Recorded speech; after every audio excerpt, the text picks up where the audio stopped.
Welcome to Big Blend Radio's Eat, Drink, and Be Merry show. Everybody, today we're excited to welcome back Glynn Burrows. He is our go-to expert on anything to do with England, from food to family history. He is the owner of Norfolk Tours, where he takes people on custom creative tours. So if you want to do a pub crawl, call Glynn. If you want to go around and go and have fish and chips, maybe go see some castles, maybe go to Sandringham, the Queen's Place, you call Glynn. So go to norfolk-tours.co.uk. Glynn recently wrote an article about a taste of England. You can see it up on Blend Radio and TV.com with all other articles. And also you'll see it in the upcoming issue of Eat, Drink, Be Merry magazine. So welcome back, Glynn. How's it going over in jolly good England? It's absolutely lovely over here. Thank you. It's always lovely when we talk to you, no matter what. But it is really. So, it's exciting to have this where we can actually see each other. We've been doing radio shows together for over 10 years, I'd say. 14, must be. Yeah, must be. We're all younger, right? We are all younger. Absolutely. So Nancy and I both have a problem about your article. I'm upset because Mr. Whippy is not in your article about a taste of England. Well, I've got a lovely picture of one of my guests enjoying a Mr. Whippy ice cream, but as she is probably, she was about 12 or 13 at the time. Oh, I can't really show you the picture and use it in the article. But yes, Mr. Whippy is something you have to try. It's a soft ice cream and it is delicious. With the chocolate flake in the middle. Yes. If you have a 99, it's got a chocolate flake with it as well. Well, you have to have the 99. You can't have it without a flake. No, it's boring. Yeah. Poor Mr. Whippy. Yes, we got to. Nancy, you are the bangers and mash. You went like, where's that? Well, you see, we have got so much to choose from. We really have. I really wanted to sort of concentrate on one or two things, but we could go from haggis up in Scotland right the way down to Cornish pasties in Cornwall. Oh, yes. I love the Cornish pasties. Oh, I do. Exactly. We've got so much unbelievable food in England, But what I really wanted to get across to everybody is how important it is to eat what is local to where you are. And although that, obviously I'm talking about England, but I'm talking about wherever you are, because that is what you travel for. You go on holiday to try the food where you are. And exactly. And that's what it's all about. You get a taste of the area. It's true. When I took people to Kenya and they ordered hamburgers, I was like, what are you doing? And the Kenyans didn't, at that time, you really didn't get hamburgers. No. They were like, well, you can have this, or that. And nobody wanted to try the real local tribal foods. Nobody was into that. I was like, oh, come on. They're mad. I did have a group. It was a large group, a whole family, 3 generations of a family. And one of the younger members of the family kept saying, can we stop at a McDonald's? And I said, no, I'm sorry. No. If you want not to a have McDonald's. And his dad wasn't very pleased because, he was the customer. But I said, if you want to have a McDonald's, when we stop tonight and you're in your B&B or wherever in the middle of a town, go and have a walk and have a McDonald's. But I'm not going to stop at a McDonald's. And I didn't. Yeah, I remember crossing the border into Mexico, and we used to go back and forth to Mexico, and we lived in Mexico for a little while. But the one time we crossed the border and there was a McDonald's, and I'm like, oh man, you just ruined Mexico. Mexico, Ensenada. I remember just Home Depot's moving in, Walmart's kind of thing, and Pizza Huts, and it just for us. However, the people in Mexico and in Ensenada wanted those things, so. You got to also look at that's what they wanted, but I feel like America is just kind of like everyone needs to have these brands, and we forget like the taco shop on the street corner is fantastic. Like when we travel across the country, Glynn, it's been a little different during COVID. Yes, but you really do want to try the locals, and it also supports the the actual community. Supporting McDonald's and everything also does too. So I'm not going to knock them on that. It's an important piece of, it's a place for kids to learn how to work, all of that. But when you are supporting a local, that the money stays in your community further than if you give it to a McDonald's. McDonald's still pays the big people at the top, no matter how you look at it. You know, it's like buying a book on Amazon versus buying it from your bookshop. Now I'll get started and I won't stop. I can't help that. But it's true. Going in and having those real experiences, like when Julian in California, up in San Diego, Julian is known for its apples. It, was a gold rush town. The gold panned out, and then the apples, they discovered apples. I know we've been talking about this for years, but it's true. Apples became the new gold, and they have golden delicious apples up there. Right. But, yeah. But they've got famous for apple pies, which you can get year round. But people travel up in droves in October, and September, October, can even start in August, because that is when the harvest happens. They have you-pick orchards where people can pick the apples, and kids can learn that the apple does not get grown in the grocery store, that this is an apple tree. It's very important. And then they get to have apple pie that is made from the local apples, and there's just nothing like it, In England, do you have that same situation of getting kids to understand where the produce comes from? Well, where I live in the countryside. So obviously we are surrounded by cattle and pigs and sheep, and so we see things. But really nowadays we don't see herds of cattle. So we don't see the dairy farms and things. So I don't know whether a lot of children actually realize that milk and cheese come from cows. It's not like it was when I was a kid, when, we saw stuff, we saw cows being milked, we saw the sheep in the fields, we saw the butchers, and, we knew that if we went to the butcher on a certain day, they were slaughtering. So we knew that that's where the meat came from.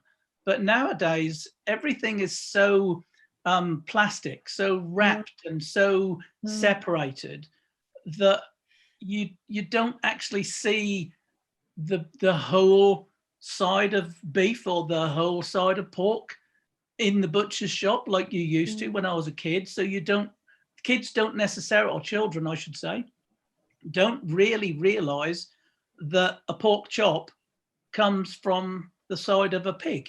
So they don't seem to grasp things as much as I did in my generation, because we saw it. Which probably is a good thing, but in another way, I think it's important, because then you've got more of an opinion.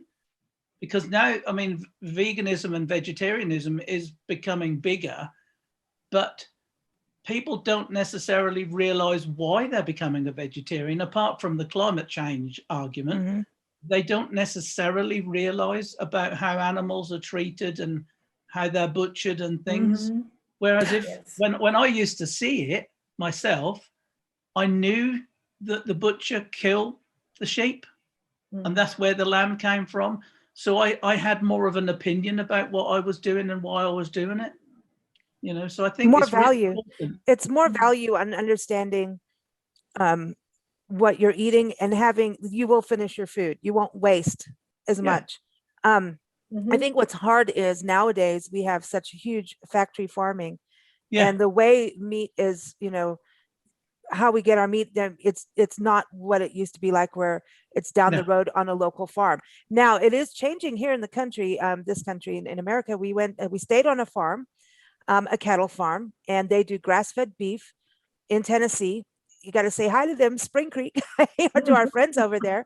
But we stayed on the farm, and what's so great about it is they're very into teaching families, everybody. They go to a farmer's market, people buy their meat there. They can buy it online, but it's not going to go like everywhere, because it's their small farm. They had pigs on there. One was called, what was it, ham, and one was pork chop or something like that. I can't remember.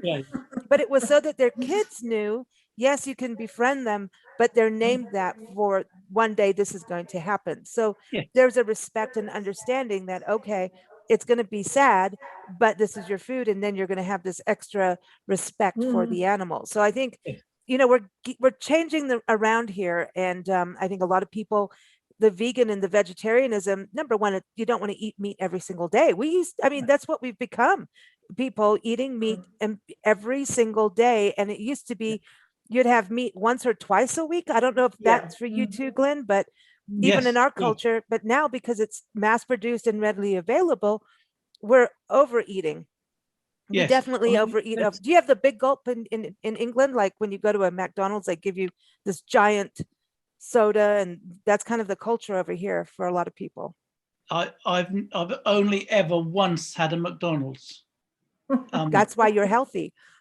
I'm not healthy. No, but what you were saying, actually, I have mentioned towards the end of my article is about the fact that when I was a kid, a roast meal was once a week, because number one, we couldn't afford it, but number two, we just used to have what was available, and we didn't have a roast. It weren't something that you had all the time. But that also includes meat in general. Meat in general was not something we had every day of the week, because it just weren't on.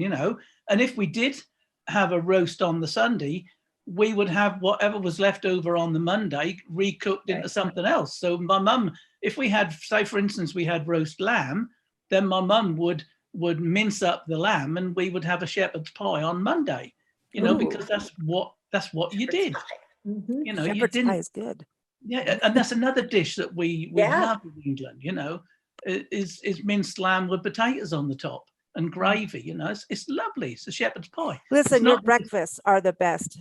The British breakfast, but the trouble is with breakfast nowadays, especially if you stay in a chain hotel, their meat quality is so bad that it doesn't give England a good name if people only taste factory produced sausages, for instance, and factory produced bacon.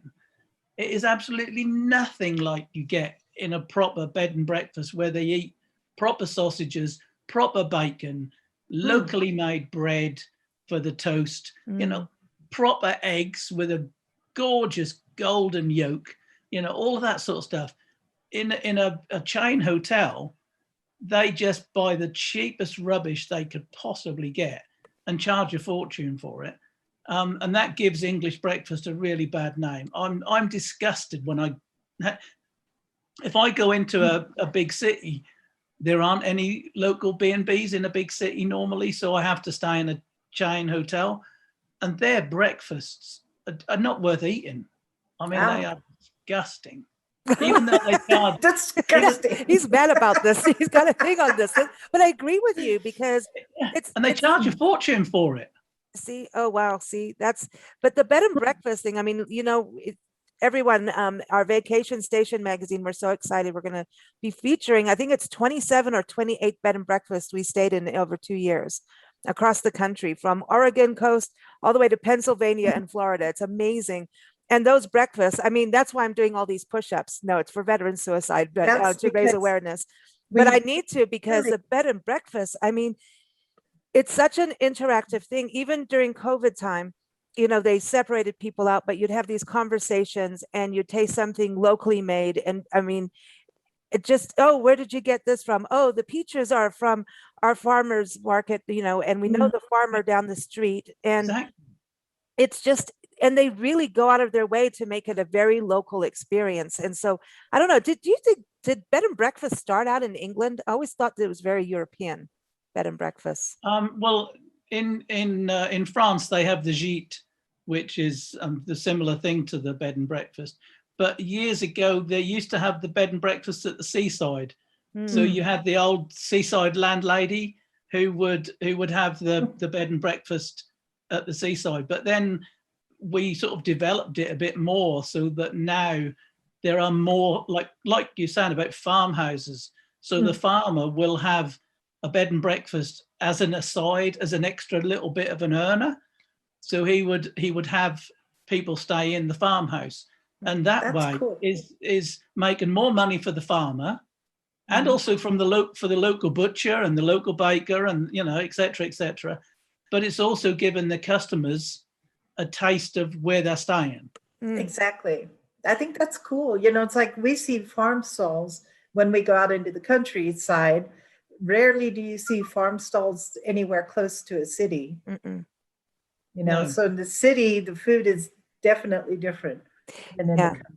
Yeah, in some of the farm stalls, we were just in Central California, Glynn, and they grow, I think it's like 200 to 300 crops. And you could go Wow. on a farm stall and this is like a daily business, Amazing. and you get plums and pears and almonds and all kinds of things. Mhm. But then you go way even further out into the country and you'll still see farm stands that are on the honor system. We Mhm. saw them even in Pennsylvania and Yes. Oregon, Yes. where you go and put in, you get your bag of oranges or whatever it is.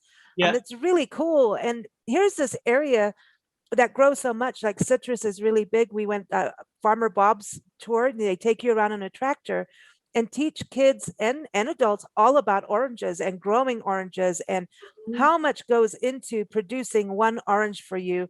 And if you complain that it's over 50 cents by the time you take that tour, you'll pay $10 for an orange because you've had the appreciation and value for what the farmer goes through. So we're seeing more and more of these kind of farm tours happen. Do you get any kind of farm? Do you pick orchards and farm tours in England? We do. The trouble is at the moment with England, apart from COVID, Right. but the situation that we have in England, where a lot of farmers are not really geared up to do this, is because of all the health and safety regulations. So they have to be really well organized, really well insured, and they have to make sure that little Johnny can't fall off the side of the tractor, or the trailer, because health and safety Yeah. stuff. Mhm. But yes, there are a lot of farmers that are now branching out to do different things. So we have in the year, I think it's normally in end of June, so it's about this time of year normally, we have farm open Sunday, so that all the farms in the area will be open. Oh, And wow. they have charity Cool. stalls and things like that, and they have the members of the public going along to see what goes on in the farm. That's cool. But Yeah. that's only like once a year. But we do have a lot of well, I suppose they're farms, but they're more like little petting zoos. So they're like a zoo, but they're a farm as well. So that the farmer has branched out and did a little bit of something else on the side of his farm to make a little bit more money, or to bring in a bit more money. So instead of just having sheep and goats and pigs and cattle, he will have a little part of his farm that is specifically for people to visit. And that is now becoming more popular. Then that's, it's interesting, when you think about, you need to know what a sheep looks like. It's different from a goat. Goats are definitely their own their own classification. Definitely. I want a cool. goat farm. I do, but Mhm. interesting too, when we were in Central California, I was thinking of you. Nancy and I went to a place called Rosa Brothers and their dairy, and it's in Tulare. So Tulare is the dairy place. But we went into their shop, and here's all these different, there were milk bottles, like real ones, like from England. And people go in and they get their milk refilled there. And the ice cream was absolutely divine. Can we go back, Nancy? I want some more ice Well, cream. when But I was a kid growing up, we had the milkman came and he Yeah, delivered milk on your doorstep. Now I guess Yeah. that I don't think that happens anywhere. Yeah, we do still have the milkman in Do you? England. oh, Yeah. good. Wow. Yeah, Huh. but the trouble is that again is going out because supermarkets, Mm-hmm. that Yeah. is the problem. Supermarkets kill lots and lots of things like that. But the thing you're saying about going into farms and things, last I think it was last week was Father's Day, and my children took me and Diane to a local petting farm with the children as well. So all of us went. The whole family went. Oh, 3 good. That's generations nice. of us, And, it's lovely for us to see the children interacting with all the animals.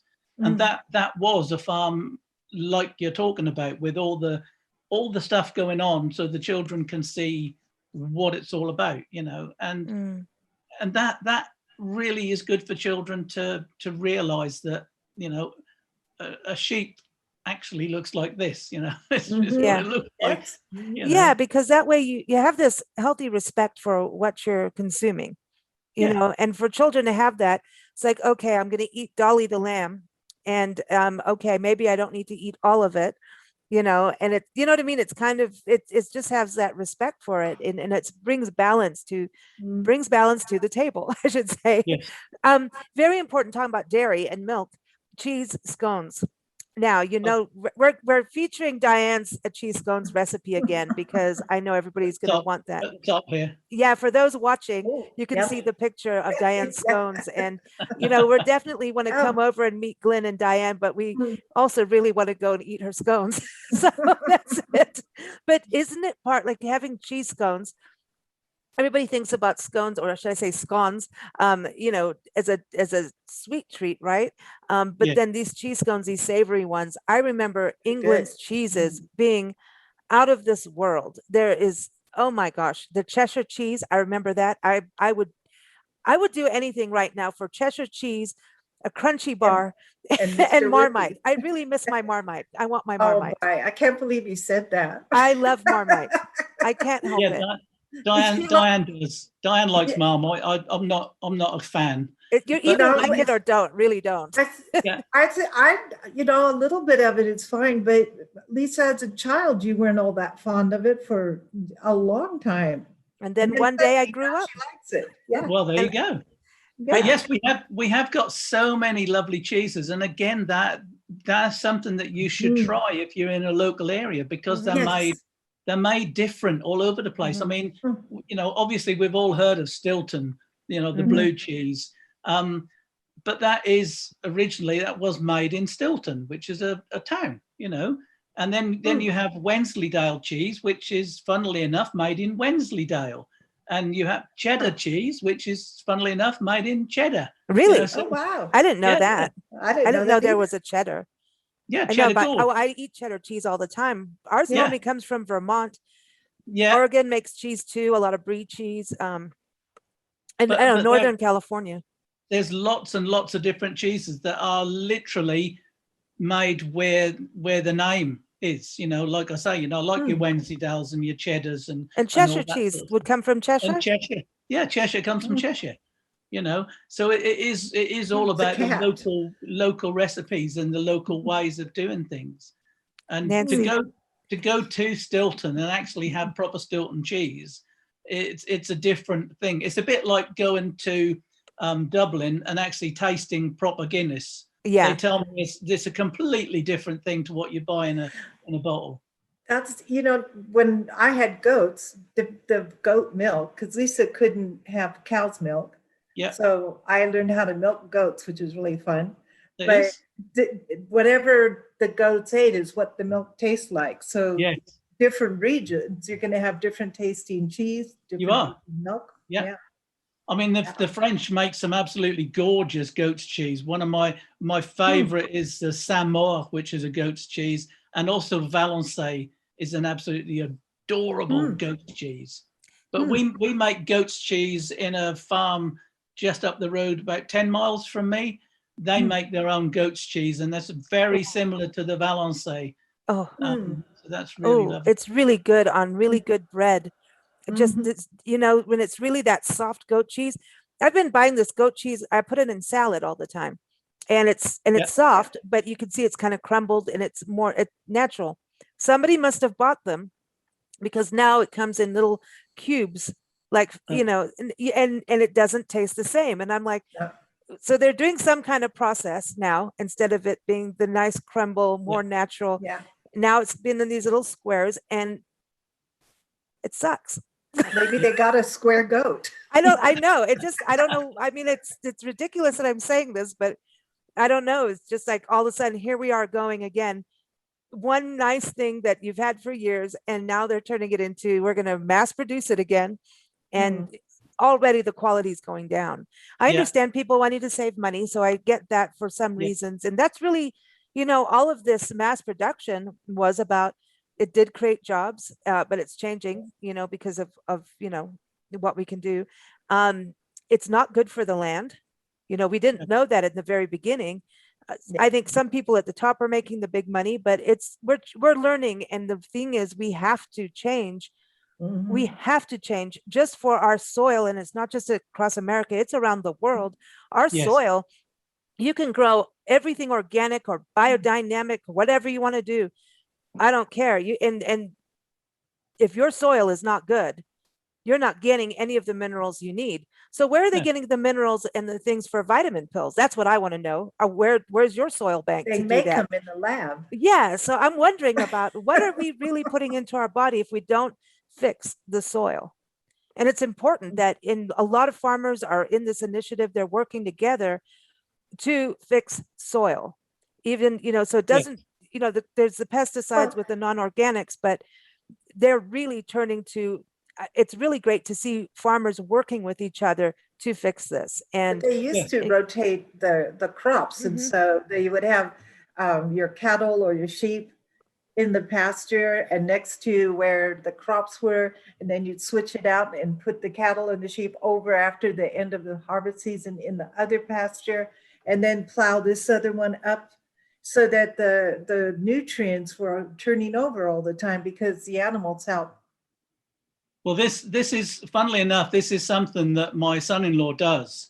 He grows crops, and the straw from his crop he gives to a local pig farmer, and then the pigs use that for their bedding. And he then goes and he collects all the pig manure and he spreads it on his land. Yes. So it's all about, it's going back to the old barter system. He's given him the straw and then he's given him the pig manure. That's so awesome. That then feeds the soil, and that is what it's all about. It's all about working together. A friend of ours has a bread delivery business up in Northern California, and we went on the bread route with him. I'll never forget that day. It started at 3 a.m. and we stayed up until 1 a.m. with him because we hadn't seen him for a while. And at 3 a.m. is like, get up. And I'm like, what do you mean? And he's like, get up. We have to go now. You can't be late in a delivery business. No. It was fascinating. And he's got one of these, bread. It looked like, the Postman Pat, but a bigger version. And this thing is clang, clang, clang. Here he goes. Like clang, clang goes a trolley. And that's what it felt like. We went to the bakeries and we saw here's like these bread everywhere. And we go in there. He picks what bread he wants. He has an account there. And everyone's like, here, taste this, taste that. We're like, okay, fresh bread out of the oven for breakfast at 3 a.m. And off we go, and it's dark, and this door is clanging, and I'm like, for sure, I'm like holding on to him and Nancy, thinking I'm going to fly out of the door. It just scared me. But anyway, we did all these routes up the coastline. It was a beautiful, beautiful day. But when he went into the stores, and it was fun because there's competition. Everybody with the we started calling him Wonder Buns because all the fake bread, right? You know what I mean? There's the fake Wonder Bun bread or whatever. They're gonna, whatever. It's not fake, but it's there. He would sit there and they would have there's competitive on the rack. So he would like push one over. I did that with the magazines, print magazines. You'd like, we used to always put ours on top. And but people, it's just competitive and it's funny. But anyway, he would get all the bread that wasn't used, all the stale bread. And so he'd go all the way up, and then on the way back down, he would drop off stale bread to the different farmers for their pigs. Yeah. And in return, he would always end up with flowers, and he'd come out of a store and they're like, here, have some meat. It was crazy when he went to all those little seaside stores, and it was just, I was like, wow, we still have this existing, it was so much fun. I would do that again. Yeah, exactly. But that's the way things work, isn't it? By helping each other. And that's what it's all about.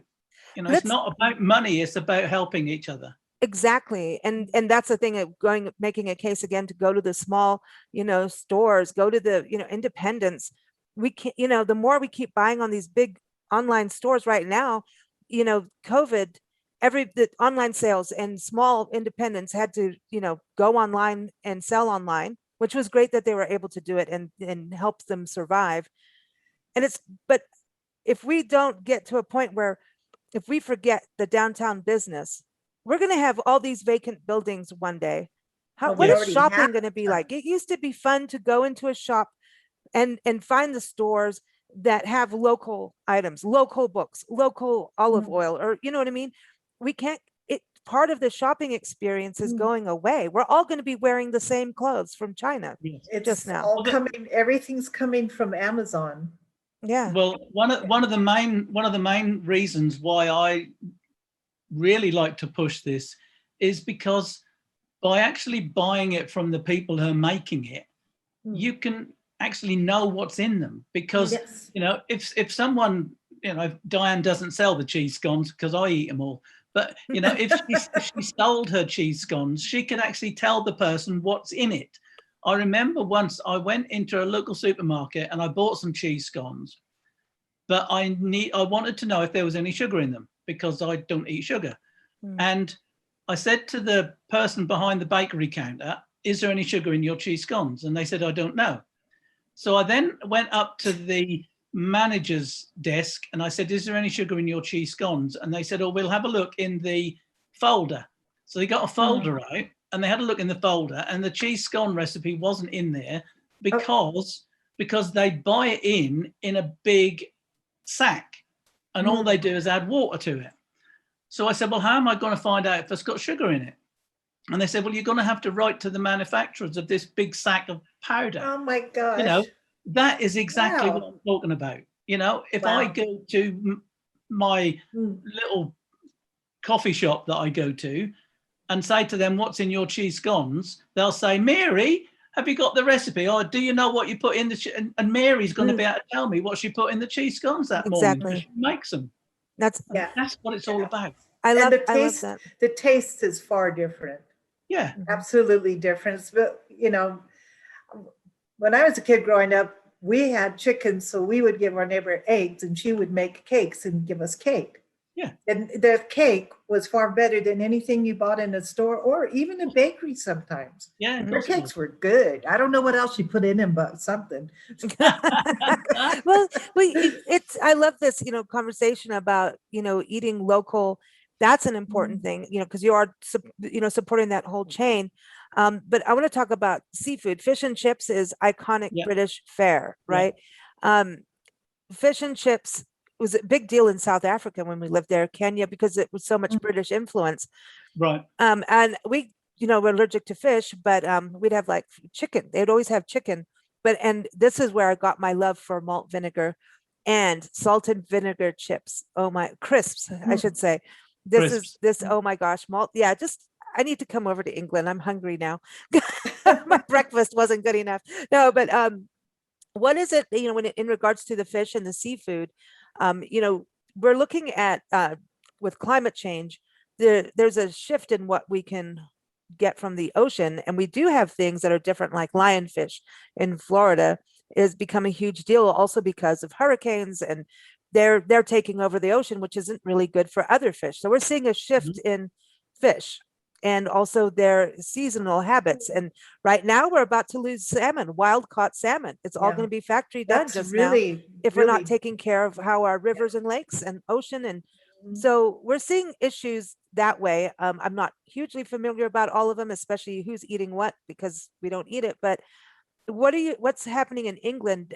Is it sustainable, the seafood industry? Yeah, I mean, the sustainability of especially the cod was a big thing a few years ago. So they then started to try and encourage people to try other fish. Yes. So now you will see lots of other different fish in a fish and chip shop. Whereas years ago, I mean, haddock was a lot more expensive. But now haddock, cod, plaice, rock salmon, all different types of fish are now readily available in chip shops.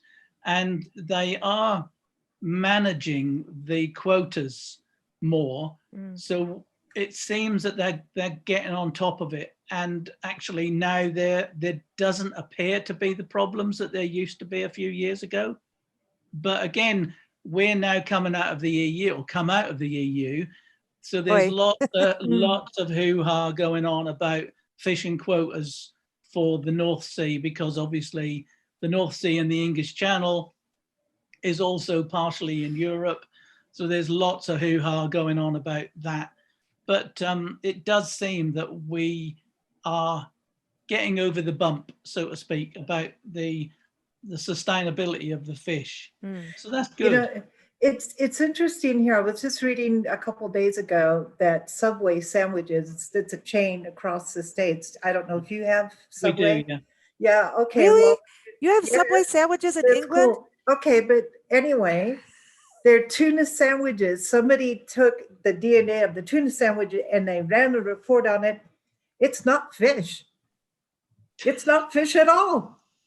There's no fish in it. See, that's why Nancy and I used to be able to eat tuna. See, and so because we're allergic to fish and shellfish, and sometimes you eat it without knowing that's what you have, and then you find out, and nothing happens. Like as a kid, I used to eat fish fingers. Now I know they weren't fish. I don't know what they were, but they were fish. That is frightening. It is, and for a chain that large to do something like that, I don't know if it's chicken. They didn't say what it was. They just said there was no fish DNA in fish in Subway. Well, Wow. we had the same problem a few years ago in supermarkets with their processed meat products. That they actually did, again, DNA studies, and some of the lasagna actually contained horse meat and donkey meat. What? Oh, well, that must be French then. Well, no, it seems that it came across from Hungary. And what they did is they just froze a whole block of meat. They seem as if what they do, they have a slaughterhouse, or they have slaughterhouses, and they just kill whatever's going on. And then they put it all in a big box and freeze a great big block and cut it into great big blocks again. And then they would mince it up and make it into whatever they wanted. Ew. So a lot of people were eating this processed rubbish, and it was called beef, but there weren't any beef in it. It was horse meat and donkey meat and whatever else. Oh my! You know, we did a lot of coverage on wild horses here in the country, and they are actually under a federal law, the Velma Act, in 1974. They're protected as a species, as not being necessarily feral. So there's a big argument: are they feral? Are they not? And then you could go to Idaho, where we were the other day, and there's Hagerman fossils that show horse fossils. Yes. So they come from here, like camels and all of that. Anyway, so I don't want to get into the drama of it all, but so there's these roundups that happen that are often cruel and done at the worst times. And, babies are separated from mommies, the stallions are moved off. It's just, I think you've seen our coverage on all of this. So then they have these auctions, and people buy the wild horses and the Mustangs and learn to ride them. Or if they don't get them, and I can't say this is 100% true at all, but there was this thing going on that the horses that didn't get sold got shipped out of this country and ended up in rodeos in Mexico, and also ended up in Canada as horse meat and other countries. And I'm like, but some countries horse meat is a normal food. Yeah. I think in France they eat horse. Yeah, in France they do. Yeah. But as far as I'm concerned, horses and frogs. what I eat, I want to know what I'm eating. That is it. I don't care what other people eat. But if I'm eating a piece of beef, I want it to be a piece of beef. I don't want it to be something else. I remember I used to work in France, and I remember one of my mates was eating meat, and he said, "Would you like some?" And I said, "What is it?" He said, "Horse meat," and I couldn't eat it because I just couldn't. I couldn't bring myself to eat horse meat. But the fact is that people are eating stuff that they don't know what it is, and that is the real concern. And that is why, you know, I keep going back to use local independents and local people, because they're using the supply chain and they know where things are coming from. So if you're using the local butcher, going back to what I said, you know, you will see the side of pork hanging up in the butcher's shop. Right. So you know, if he cuts a bit from it, you know it's a pig. You know, Yeah. you're not a donkey. You know. Grandfather was a butcher, and people would come in to the butcher shop, and he would make the sausage according to what they wanted. Yeah. He takes different slices of different meats, grind them up, and make the sausage, and put it in that little tubey casing stuff. Yeah. And they would get exactly the kind of sausage they want, even down to the seasoning. Yeah. When we're in Louisiana, they make Boudin. Yeah. In Southwest Louisiana, and that's got a French influence in there. And It's we got watched him. rice in He it. got a big chunk of meat, different chunks of meat, and they will make pork or they'll make with shrimp and all these different things. But he's he's making his own boudin there. And then he makes hog head cheese. You've got everyone see the video on our Big Blade Mags YouTube. And it's, I mean, they have boudin wars where they argue over who has the best boudin in Southwest Louisiana. Yeah. And we always know because that video, here comes all the comments. No, it's this one, it's that one. You know, it's fun. It's so But funny. this is a tiny little shop. And we went in and filmed him making hogshead cheese. And it just, and I think was I vegetarian or vegan at that point? Because I still tried it. Both But I still tried it because you do that no matter what. I do that. If I'm allergic to something, I'm not going to do it because I don't want to die and I don't want to have the reaction. But you try what you can. Boudin is not my thing. It is definitely a local's favorite, but it was good to eat it and learn and it was good. It was pretty good. I mean, it's mostly rice. It's rice, and they grow the rice there. They grow rice in Louisiana and Arkansas, sugarcane. And when we went to the rum guy, there's one rum distiller. The rum was really good. It was a trip. It was the same trip.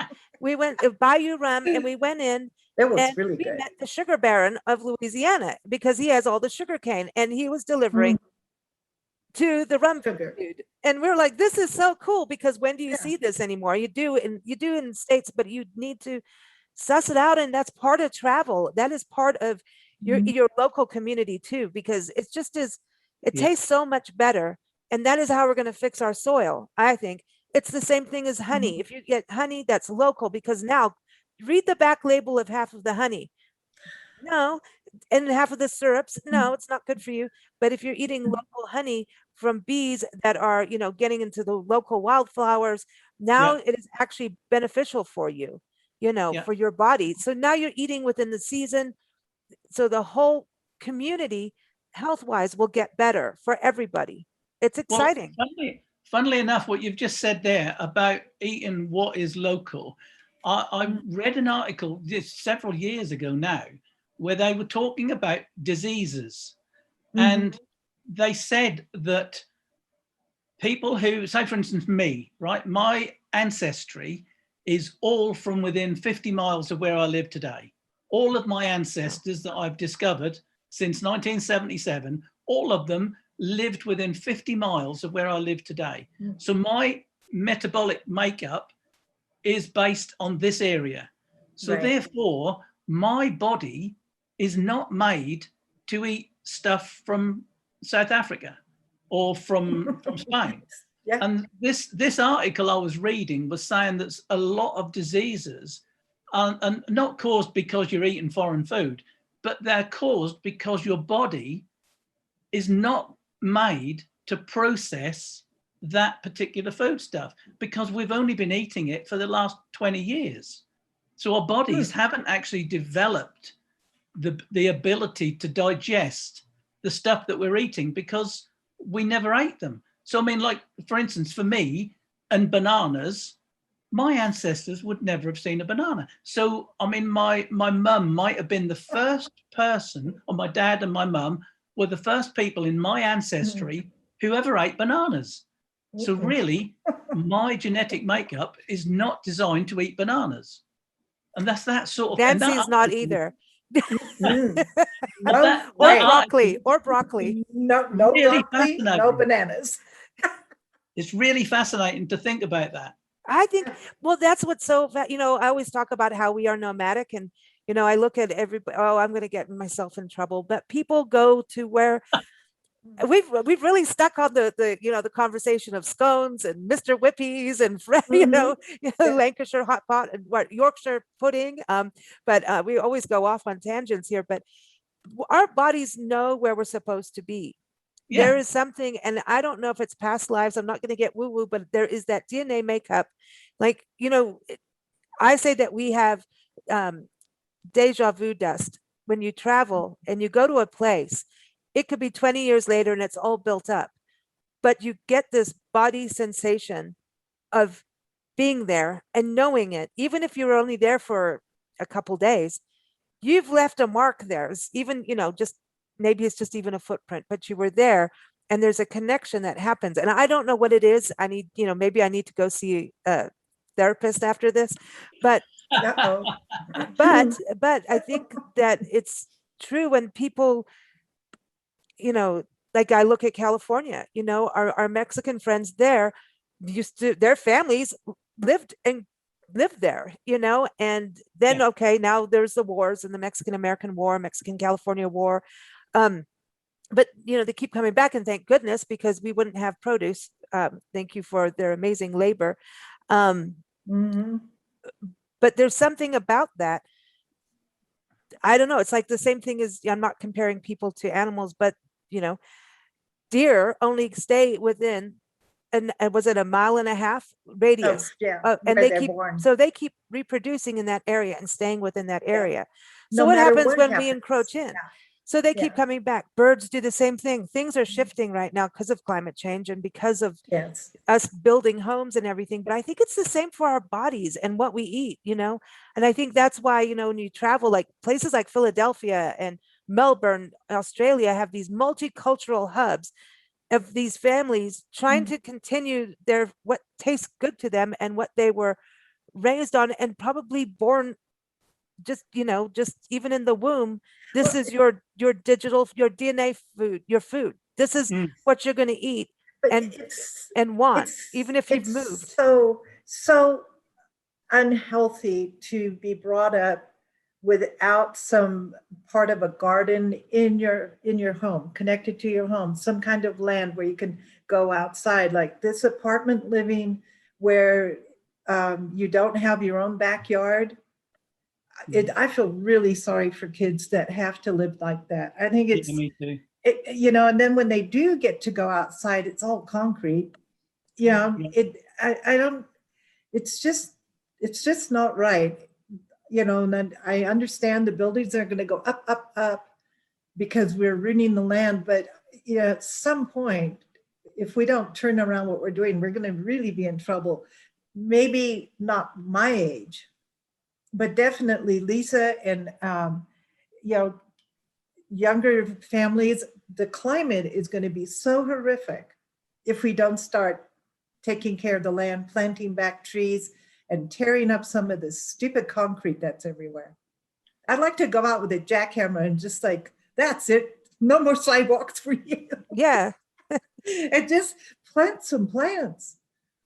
Wouldn't be so hot. Like the one house we lived in 29 Palms, I did this experiment of putting down gravel for mulch because that's what everybody said you needed to do. And well, okay, it does keep weeds from growing. It also kills everything else. And it was 15 to 20 degrees hotter when you measured the heat over the gravel than the ground. Wow. Yeah. And then if you put it against a wall, now you created a whole big sauna. And I had roses there, and I'm like, why are the roses always burned? Well, it was the gravel next to a wall. And it just, I took it all out. Because it was just, especially in the desert. I mean, why would you put something down that's hotter than hell? We don't live in a desert here. Yeah, well, but do you have don't put gravel? Because I know, like, here we have apartments, over there flats, but do you have like community gardens? Because a lot of times you know, families will go and there's like a piece of land and everybody has their raised bed so you can grow your vegetables and flowers and things. Yes. Most villages and towns and cities especially have allotments, so that people can hire an allotment garden and they can grow their own fruit and veg in their own little allotment garden. So that does happen a lot here. And what about CSAs over here? There's that's been going pretty strong, I'd say, for the last 10 to 15, maybe 20 years. A CSA is a community supported agriculture. So in a local community of farmers, and will come together. A lot of times I'll have their farmers market, but you get boxes delivered to you, or you can go pick them up once a week of just whatever produce is there, it's in that box. And so you never know what you're going to get half of the time. And it could be, oh, you know, right now, today, kale is, you know, fresh and ready for harvest. So your meals are exactly with what's going on the farm, and you're supporting the farmer. That's the beauty. You know, everybody pays like 20, 30 to 100, I don't know, whatever, everyone's different, but that movement is getting bigger and bigger. Is that happening in England too? I haven't seen that. I mean, some businesses do have, you know, like a veg box or a meat box or whatever, so that they will put together a veg box for you and then get it delivered. But I haven't actually seen that business model that you've just spoke about, where people get together and use up basically their glut and put it in a box and people buy it. I haven't seen that. Yeah, That's a good idea. It's good for the farmers, you know. Oh, definitely. And some of them come together. Sometimes some farmers just do their own, you know, depending on the size and where they are. But it's so neat. You know, I have friends, I always watch them, you know, with us traveling, we don't do it, but I always watch them like, oh, we got our delivery today. And you'll see beets and carrots and, you know, it's just fantastic because again, you're really doing that local thing, you know? Yes. So it's exciting. We talk about some of these bad things with labels and all of that, but I do think we are all on a path forward, you know, and I know here things are definitely moving because people are beginning to realize that actually carrots and potatoes shouldn't be clean. They should be covered in dirt. And that is what people are realizing now, that they realize that actually, if you go to a shop and you find your potatoes are covered in fresh dirt, you know, they're local potatoes, and that's what you need. I mean, one of our big local delicacies is local celery, which is grown in the fens. And normally speaking, in the supermarket, the celery you see is grown in Spain, and that's all white, and that's horrible, and that's got no flavor. If you go to the local market when celery is in season and you've got lovely heads of celery that is covered in black soil, you know you're out for a real treat. Because it tastes like celery. And put peanut butter on it. Yeah. No, cheese. Are you sure? Don't you want a baked apple with bacon around it? With bacon on it? I think not. You know, did I tell? I think I sent you the photo that we went to one bed and breakfast, and she put slices of apple in the omelet. Yeah. Wow. And I thought of you, Glynn. No, it's just not on. It weren't in Easton. It weren't Easton, was it? No, it wasn't it. Oh, she made scones. Oh, and she used bananas in the scones. So we'll get that recipe up, you know. So that was a Lafayette. Oh, she made wonderful omelets. Beautiful. But yeah, everyone, that was such a cool conversation. Eric at the Hummingbird Inn in Easton, Maryland, and then also the Lafayette Inn in Easton, Pennsylvania. There you are with Easton. Everyone, you can see that up on blendradioandtv.com and Glynn's article in the history section about Easton, England. But having the two innkeepers and Eric is an incredible chef. I mean, talk about bacon. He took these thick slices of bacon and he put them in, I think it's Old Bay seasoning because they're, you know, that, he candied it. Oh my. And in the morning, it's in the glass and it's like, just, no, there's no bacon like that in the world. That was the best bacon ever. And we just were like, we were happy little pigs, but eating another one. It's like, Please, sir, can we have some more? I know everybody turned into kids in the dining room, but just such great experiences. And that's the thing about staying in all these bed and breakfasts. We're very excited because we're working on a feature, for Vacation Station magazine and the Eat, Drink, Be Merry magazine that this is in, all these bed and breakfast recipes. And we're in the kitchen filming with everybody safely, with COVID, it's safely distanced and everything. And you're seeing just how few ingredients they're using to make these exquisite meals, and that's when things are so pure. And so that, I highly recommend, staying in a bed and breakfast or a small boutique hotel, same kind of thing. Definitely. There's nothing like it. And you have conversations about food, and they know where to go shop. If you liked a jam or, that's on the table, a marmalade. Oh, listen, there's nothing like England marmalade. Are you kidding me? This marmalade, but if you like something, they'll go to this shop over here. This is where this was made. And, it's again, why I have to do so many push-ups. It's all worth it though. It is. Glynn, it is always wonderful to chat with you. And this is even better. I know a lot of our listeners are going to be still hearing the audio, but to be having a chat in person like this, well, not quite in person, but visually, so much better. Cool. It's lovely. And we didn't really talk about food very much. Well, okay, so let's close with this. Okay. So what your ideal birthday meal for you? What do you have to have? If I was going to be treated out for a meal, it would start with whitebait. I love whitebait. What's that? And what's that? Whitebait, the little tiny fish. Oh. In French, they're called blanchet. The little tiny fish. I love them. Okay. And then my main course, I think I'd have to go fish again because I love salmon and I love trout. So I love fish. And then I would finish with, guess what? Cheese and biscuits. There you go. I'm going for my Mr. Whippy, and I want to go to Blackpool and have my rock. Oh gosh. Well, The rock rock is candy. That's why I'm going to have to see the dentist No soon. kidding. Yeah. I seriously, England's naughty. There's a lot of good, there's nothing like the sweets. Oh my gosh. I remember going, to the I don't even know if you call it a candy shop anymore, the sweet shop, Sweet shop, yeah. And you'd go in and you'd give them, it's your pocket money, and they'd give you like white papery wax paper bags, like little ones, and they'd weigh out the candy, and you go, I want a little bit of this, and they'd weigh it out, and there's kids just waiting, like I want my candy, and there would be lemon drops and all kinds of just different things. It was magic. And, as kids, and we'd all, walk home from school with our little candies and trade them out. I bet you never traded anything out. You just ate it. Well, you just ate it. But don't you, those kind of sweet shops are just, they're fun. We see them here and there on the road. Natchitoches, Louisiana, that was dangerous. The candy shop.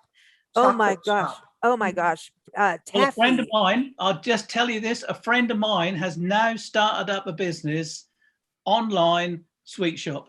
Ooh. Oh. Yeah. You got to give I'll us send you the link. Yeah, so we can give him a shout out. Do you know what it is, what it's called? I can't, he's only just started it about 3 days ago.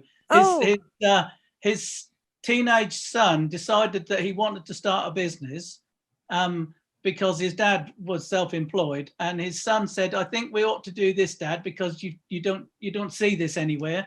And he looked into it and he said, you know what, we'll do it as a family. So he's now started up this family business of an online sweet shop. I'll send you the link. Oh, that is fantastic. And I love to hear kids getting entrepreneurial like that too. Yeah. That's and you know what? I have to tell you, online sweet shops do really well. And we know from clients that have done that. And if you're going to do an online shop, that is one of the top things you will do really, really well with. Is candy. Yeah. No, really, don't, Nancy, we know. Especially, it's something special. Because it just is that child in you. And I think I know giving flowers is wonderful, but getting candy. And nowadays they have sugar-free candy, like the peanut patch in Yuma, the peanut patch, she does those. sugar I'll free. just quickly say that something else I put in my article, which is about memories. And it is exactly what you've just said. It's about going back to your childhood. So taste is one of the biggest memory jerkers that there is. And I've said in the article that if ever I eat a tomato sandwich, I am about 5 years old sitting in a harvest field, because that's a taste and it comes back to you, you know. So you thinking about your lemon drops, you're a little girl walking back from school with your white bag of sweets, you know, that is an amazing thing, that taste will bring back memories just like that. Brand new. Yeah. Like in Kenya, we used to walk home through the sugarcane fields in this one area that we lived in. We lived on a farm, and it was oranges and going to the sugarcane. dentist. That's Yeah, why. I know the dentist loves me, and I might have to see him Waiting again. for It's you. really true. But Yeah. anyway, and the therapist. But anyway, but we would have, you know, sugarcane, and you know, we knew, I don't know if we all had pocket knives or whatever, but we knew how to use them, because you'd have to cut off the bark, you know, and we would just chew on and spit, and that would be a gang of kids chewing and spitting like old men with tobacco. Oh dear, Pleasant. dear. That's, I know. I just wanted to end it on a pleasant note. But everyone, again, keep up with Glynn at Norfolk-Tours.uk. Travel is opening back up for England. We know, because we've actually done some pet sits over here for folks that are going to see their family in England. So it's great to see travel opening up again. Glynn will take you on any kind of tour you want, so long as it's not too naughty, right? Yeah, but everything from, you know, going to find out more about your family history, to going and staying in a bed and breakfast, going on a farm experience, whether you want to see art, call Glynn at norfolk-tours.co.uk. Thanks so much, Glynn. You have a wonderful rest of your evening. Yes, thanks a lot. Lovely to see you. You too. Nice to see you Bye. too.